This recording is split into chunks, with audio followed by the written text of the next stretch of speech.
अस्सलामु अलैकुम रहमतुल्लाहि व बरकातुहू।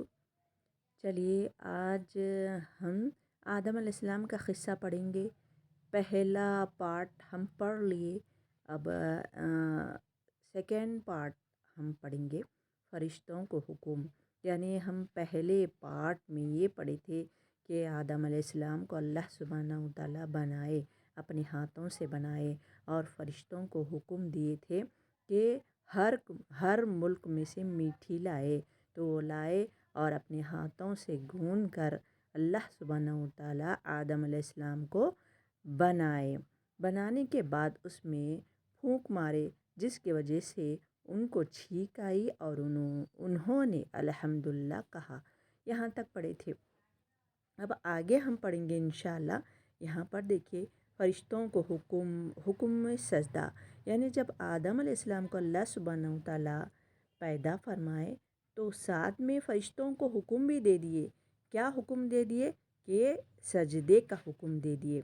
अल्लाह ताला ने हज़रत आदम अलैहिस्सलाम को तमाम नाम सिखाकर इन चीज़ों को फ़रिश्तों के सामने पेश किए। यानी वो नाम किसके थे? ये तफसीर में आता है कि वो नाम जानवरों के थे, परिंदों के थे। वल्लाहु आलम, अल्लाह बेहतर जानता है कि नाम सिखा दिए अल्लाह सुब्हानहू व तआला। और फरमाए कि ये आदम अलैहिस्सलाम को फरमाए कि तमाम नाम सिखा कर कहे कि इन चीज़ों को फ़रिश्तों के सामने पेश किया जाए।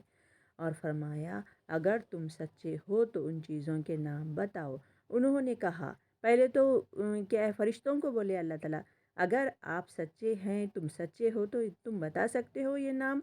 तो उन्होंने क्या कहा, फ़रिश्ते क्योंकि इल्म जितना अल्लाह सुब्हानहू तआला उनको दिए उतना ही उनको मालूम। तो वो कहने लगे, ए अल्लाह, तेरी ज़ात पाक है, हमें इल्म नहीं है सिवाय इसके जो तूने हमको सिखाया है। वो साफ कह दिए।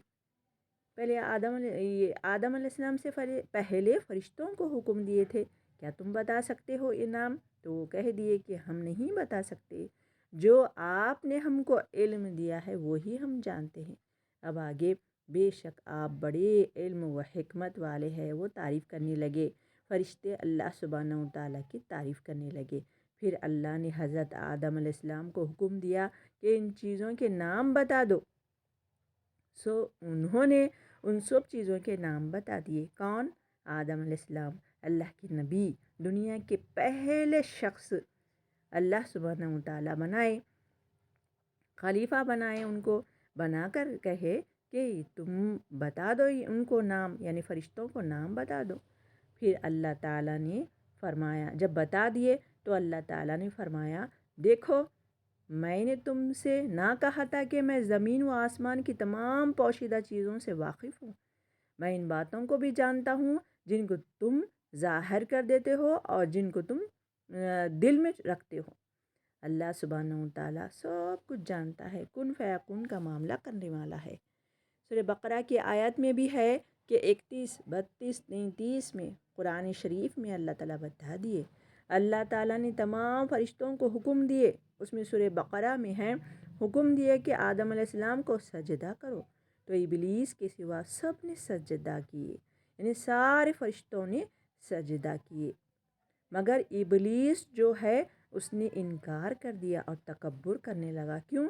क्योंकि वो अपनी तख्लीक को देखा कि वो आग के लो से पैदा किया गया है और आदम अलैहिस्सलाम मीठी से जो पैरों में आती है। तो वो तकब्बुर करने लगा कि मेरा मुकाम तो ऊपर ऊपर को जाता है।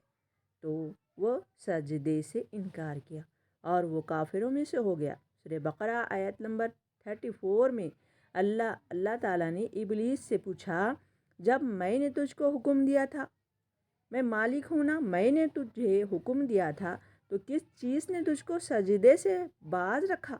तो उसने कहा, क्या कहने लगा उन्हें वो, मैं इससे अफजल हूँ, तूने मुझे आग से पैदा किया, वो कहने लगा, और उसे खाक से। तो अल्लाह ताला फरमाए, तू बहश्त से यानी जन्नत से उतर जा, तुझे हक़ नहीं है कि तू यहाँ रहकर गुरूर करे, बस निकल जा। अल्लाह सुब्हानहू व तआला कहने लगे, बेशक तू जलीलों में से है। اس نے کہا مجھے اس دن تک مہلت عطا فرمائیے۔ دیکھیے جاتے وقت بھی جب اللہ تعالیٰ اس کو دھتکار دیے، رجیم کر دیے، تو جاتے وقت بھی اللہ تعالیٰ سے دعا مانگ لیا۔ تو ہم کو کیا یہاں سے سبق سیکھنا ہے کہ اللہ تعالیٰ ہر کسی کی دعا قبول کرتے ہیں، چاہے انسان ہو، جن ہو یا شیطان ہو۔ تو شیطان بھی، یہ ابلیس بھی دعا کر لیا تو مہلت کے لیے کہنے لگا، تو اللہ سبحانہ و تعالیٰ اس کو مہلت دے دیے، کہنے لگے جس دن قیامت آئے گی تو جب تک تجھے مہلت ہے، یعنی اس کو موت ہی نہیں ہے۔ اللہ نے شیطان کو مہلت عطا فرما دی، تو اس نے کہا اب میں تیرے بندوں کو قیامت تک بہکاؤں گا، آگے سے، پیچھے سے، دائیں سے، بائیں سے۔ اللہ نے فرمایا جو لوگ تیری پیروی کریں گے میں تجھ سمیت ان سب سے جہنم میں بھر دوں گا، یعنی تجھ کو بھی اور تمام پیروی کرنے والوں کو جہنم میں بھر دوں گا۔ دائیں سے، بائیں سے، آگے سے، پیچھے سے وہ آنے کو وہ آ سکتا ہے، مگر اوپر سے نہیں آ سکتا۔ اوپر اللہ کی رحمت ہے، جو بارش برستی ہے نا اوپر سے ہی برستی ہے، تو اوپر سے نہیں آ سکتا۔ سورہ اعراف آیت نمبر 11 سے 18 میں بھی یہ قرآن میں اس کا ذکر ہے ابلیس کا، کہ ابلیس کی حقیقت، ابلیس اور شیطان ایک ہی صفت اور حقیقت کے دو ایسے نام ہیں جس کا کام اللہ کے بندوں کو ورغلانا، بس وہ ورغلاتا رہتا ہے۔ دیکھیے ہم نماز پڑھتے کیسا آ جاتا اللہ اکبر بولتے ہی، تو اس کا کام ہی ہے ابلیس اور شیطان کا کہ بندوں کو ورغلاتا ہے اور شر پھیلانا، انہیں اللہ سے باغی کر کے برائی کے کاموں کی جانب راغب کرنا ہے۔ اس کا کام ہی یہ ہے۔ یہ انسان کا وہ ازلی دشمن ہے جو قیامت تک اس کا پیچھا نہیں چھوڑے گا۔